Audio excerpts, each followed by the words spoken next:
Cornhole Champions, Zachary Oren Smith. I'm sitting here with Amy Rivers and Avery Staker. Governor Kim Reynolds surprised us all when she said in April that she wouldn't run for re-election. Iowa is about to experience a wide-open gubernatorial race, maybe the first open race since 2010. Both parties are scrambling to field candidates for what promises to be a pretty competitive and crowded primary season. Today, we'll dive into some of the names that have thrown their hat in the ring for this top job. I wanted to start with the first person out of the gate, Brad Sherman, an early entry with an uphill battle ahead of him. State Representative Brad Sherman was the first Republican to officially announce his candidacy back in February, initially planning to primary Reynolds before she stepped down, announced that she was stepping down. Sherman won a tough 2022 primary against 5 other Republicans and believes his early start gives him an advantage. He's a Christian pastor that faces some pretty significant fundraising challenges for this campaign. He's, just to go through a couple of things that I noted in his background, he's a 2020 election denier. Always good to see these folks still in electoral politics.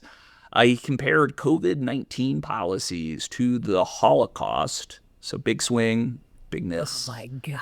I forgot about that. Yeah. Believes in breaking down the wall between the state and the church, and believes the gays are satanic, that they're part of these satanic, being gay is a satanic ritual. And to be clear, there are some, having met some satanic gays, there are also some satanic straights out there too. So just thought I'd note that. What do you guys make? What else do y'all know about Brad Sherman? He also founded a crisis pregnancy center in Burlington and Iowa City. It's a chain of them. Informed Choices. Yeah, it's off of Gilbert Street here. Informed Choices Medical Clinics. That's what it is. Oh, I see what you're talking about. Yeah, I'm here on the website, and there's a section devoted to abortion info. Get a pre-termination evaluation and discuss your options in a supportive environment with registered nurses. Registered where? It doesn't say. Registered at the Registered Nurses Association. Oh, they do have the common abortion misconceptions, which I won't read so that I don't have to correct. That's right. Thank you. We don't want to correct them live on air. Moving to the next Republican running, State Representative Eddie Andrews of Des Moines announced his run this month. He's a tech entrepreneur, app developer, and bilingual minister representing one of Iowa's most competitive legislative districts in the suburbs of Des Moines. He's a social conservative who was in the Iowa legislature supporting Iowa's near-total abortion ban and its anti-LGBTQ legislation that removed trans folks from the Iowa Civil Rights Act. That was this session.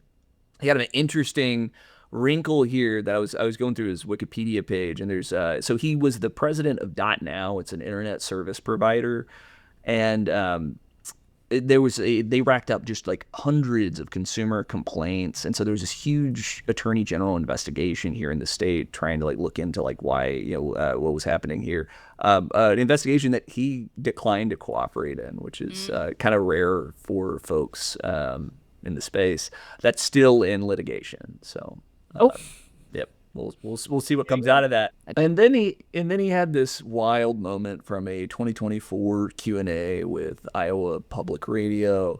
He got asked, with Iowa's abortion law in place banning most procedures after 6 weeks, what, if anything, does the legislature need to do to ensure access to fertility treatments or contraception? Andrews: it's not a 6-week abortion ban. It's more of the heartbeat, which, could depend on the woman, right? If you're thin, it's maybe 6 weeks. If you're curvy, it could be 8 or 10 weeks. God bless. What the hell?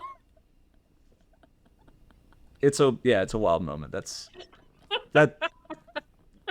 Is Eddie Andrews personally putting the wand to you, trying to find the heartbeat? It's not really like a 6-week thing. It's 6 weeks. And to be clear, right, the reason we say 6 weeks, right, is just for developmentally, the 6 weeks is around the time that a heartbeat is detected. An electrical signal. Right. I think there's a quibble to be made there. Right. No. But it's a near total abortion ban. Most people don't know that they're pregnant at the time. So that's Eddie Andrews. And then we're moving on to Randy Feenstra, maybe one of the biggest contenders here. He's a member of Congress, replaced Steve King after a messy primary with the former representative in northwestern Iowa. He filed a run and recently released a list of 47 top donors and business leaders in Iowa. I have this commercial from Randy Feenstra. What do President Trump and Randy Feenstra have in common? Both stand tall for us, and both want big things for Iowa's future.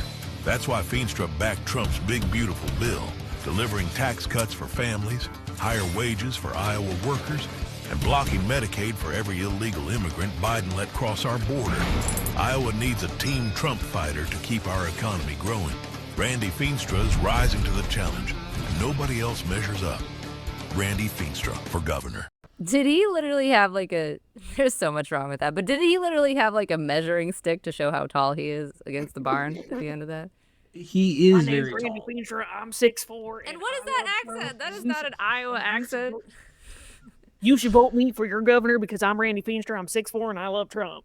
Look, my granddad, Butch, needs a job too. And I don't appreciate that you guys are trying to take him out of these voice acting gigs. Your I granddad appreciate from Iowa? Randy Feenstra for hiring Butch, my granddaddy for hiring him to do the voiceover work. And how dare you? Yeah, if you say granddaddy, you're not from Iowa. So that's Randy Feenstra. Obviously, like, he's right now playing the work of trying to make himself appear to be the Trump candidate, right? What does Randy Feenstra and Trump what do they have in common, right? That's the thing that he's really trying to underscore, right? Which I think like talks about like a little bit of the anxiety, right? We'll get to Brenna Bird in a second, but I think there's some concern that other people might have a more direct claim to President Trump's fealty to President Trump, which as we've already said is really important here. One note to make: when he was a big supporter of the private school voucher program, as Governor Kim Reynolds working to press it forward. So there you have it. Moving on to Brenna Bird. Iowa Attorney General Brenna Bird is seriously considering a run and has a major Trump connection. She was one of the first state officials to endorse him during the Iowa caucuses. Here she is in a rally with Trump last year. Attorney General Brenna Bird. She really, really stepped up. Where is Brenna? Come here.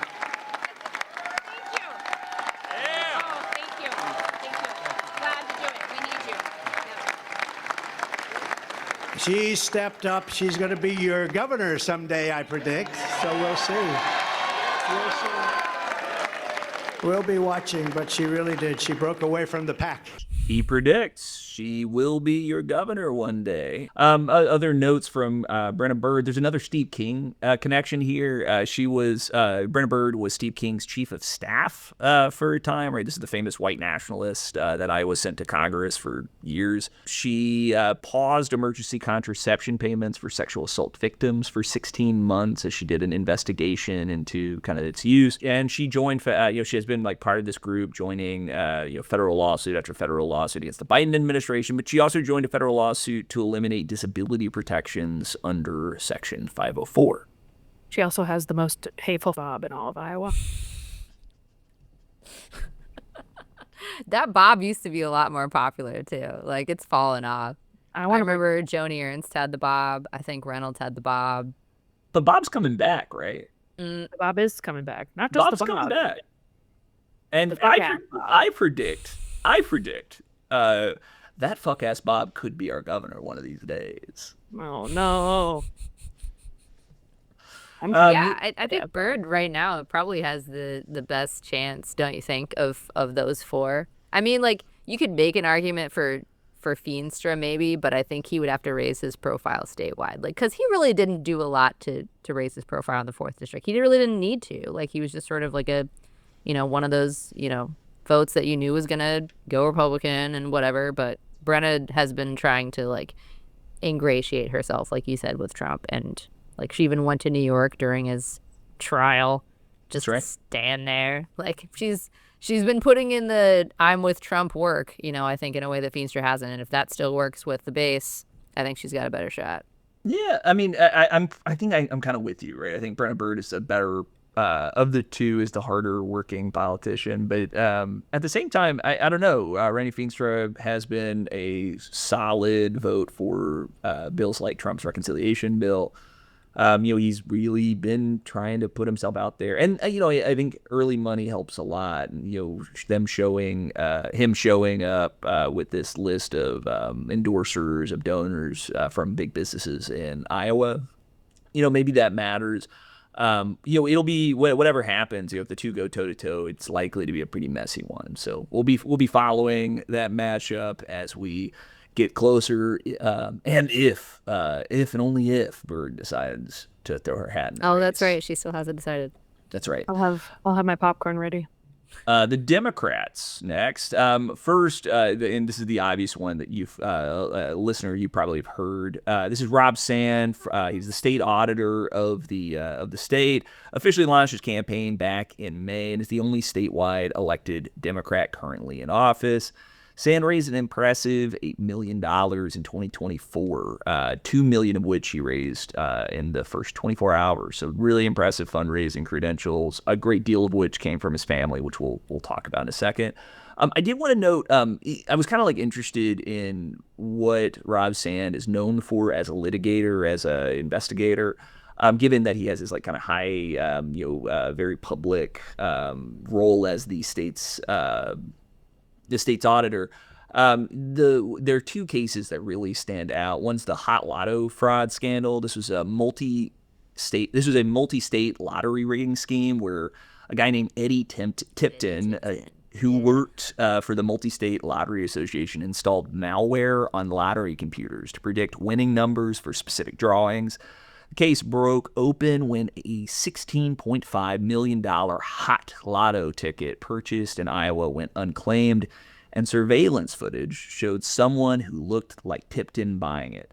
Sand's prosecution revealed Tipton had rigged multiple lottery drawings across several states over the years, leading to a 25-year prison sentence and giving Sands a lot of national attention. So that's an interesting one. The other was the Iowa Film Office tax credit scandal. This involved the abuses of Iowa's film tax credit program, where the Iowa Film Office was approving bogus projects and inflated budgets to generate larger tax credits for productions that filmed in the state. Sands' investigation found that these productions existed only on paper, and while others grossly overstated their Iowa spending to claim bigger credits, this diverted millions from legitimate projects. The scandal led to criminal charges and major reforms in Iowa's film incentive program, establishing Sand's reputation for what is a pretty complex fraud investigation. Yeah, that was a hell of an investigation too. Amy, were you in the state when that happened?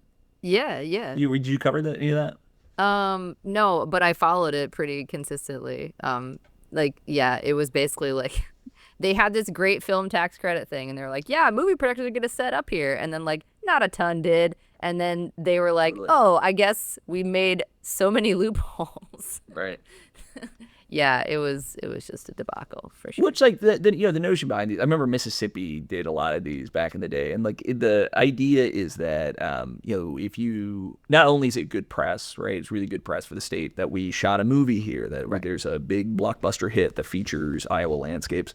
It also, movies are big money, right? And if you're able to land one of these big productions, the staffing, the skill, it's a lot of money that goes to a lot of hands here. So that's the reason why you do it. But to find out that, it was used to, people were taking advantage of the system, that sucks. Because another Field of Dreams. Field of Dreams 2. Field of Dreams 2, the Dreaming, the Electric Boogaloo. Field of Dreams 2, Electric Boogaloo. Sand does have some vulnerabilities. Republicans, if you follow his kind of social media accounts, they're always hitting him for calling his audits of state officials of programs like the voucher program, these partisan hack jobs, right? That the guy elected to investigate the finances of state officials, that he shouldn't be so hard on state officials for, the work that they're doing. Well, and that's exactly why he hasn't had a scandal in a long time, is they've hamstrung him. They tied his hands completely. If you actually put Rob Sand to work looking into vouchers, I would be very, very interested to know where a lot of this money is going. But they won't let him. They won't let him. They won't let him. They've passed laws not letting him. It's ridiculous. I wonder why. Right. And just to put a point on it, his fundraising has been criticized for the amount of money that came from his relative, his father-in-law. Is it Landersons? Wardsons.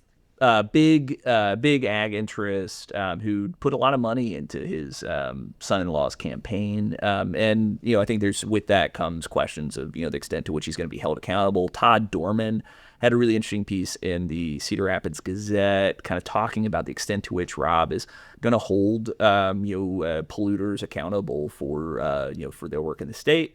I will say the campaign is a little new, even though he's been obviously doing this work for ages. The reason I like Todd's piece was it raises questions about the extent to which there is a platform about how we're going to handle pollution. So I'm excited to hear from the campaign about kind of what its vision for for dealing with ag runoff is for the state. Because we haven't really had one. Yeah, right. The voluntary programs, it's not been working. So yeah, I mean we've got deeply impaired waterways across the state. Just from like a recreation standpoint, it's really tough to make an argument to my friends about how we should go swim in Lake McBride when there's a coliform bloom in it. Once a month. He'll be one to watch as we get closer to the day. But another Dem to mention, Julie Stauch. Julie's a Democrat who launched her campaign for the now empty governor's seat. The 68-year-old was Pete Buttigieg's Iowa political director in 2020 and managed the ill-fated Mike Franken 2022 Senate campaign. Her strategy involves kind of an extensive list of listening tours. She's planning to build her policy platform through this kind of community input process. There'll be many chances, I think, to get to know Stauch as the campaign progresses. Before we take another break, did you have any other kind of thoughts on this governor race? I do think it's quite hilarious seeing how, because even in Brad Sherman's campaign announcement, he was very like, Trump. I love Trump. Right. And it's so funny seeing how all the ARG candidates, like, they mentioned his name no less than 37 to 42 times. Right. In their announcements. Like, Randy Feenstra's, his first ad opens with a picture of Donald Trump and his name in big, bold block letters. Like, they're putting in work to be like, we love our authoritarian president because he's going to help us get this win. And it's like, it's the same marketing tactic that Taylor Swift used when she put Tim McGraw's name in her her debut single. It's the same thing. And it's just funny to see that. It's just funny to see the kind of kiss ass of it all. It's like, oh, I see like, obviously there's value connections there. They believe in the same things, but there's also an element of, you're kissing his ass, aren't you? There's an element of, this is kind of funny to watch. Well, and that's interesting that of 4 candidates, there's still not one that's like, Trump's fine, but like, let's go back to like, so that tells me that they're all reading the base and seeing Trump everywhere. So that'd be really interesting. Yep. And so that's the current landscape of Iowa's 2026 governor's race, with Reynolds stepping aside. Both parties have their work cut out for them in what could be the most competitive statewide race Iowa has seen in over a decade. And with that, let's take another break.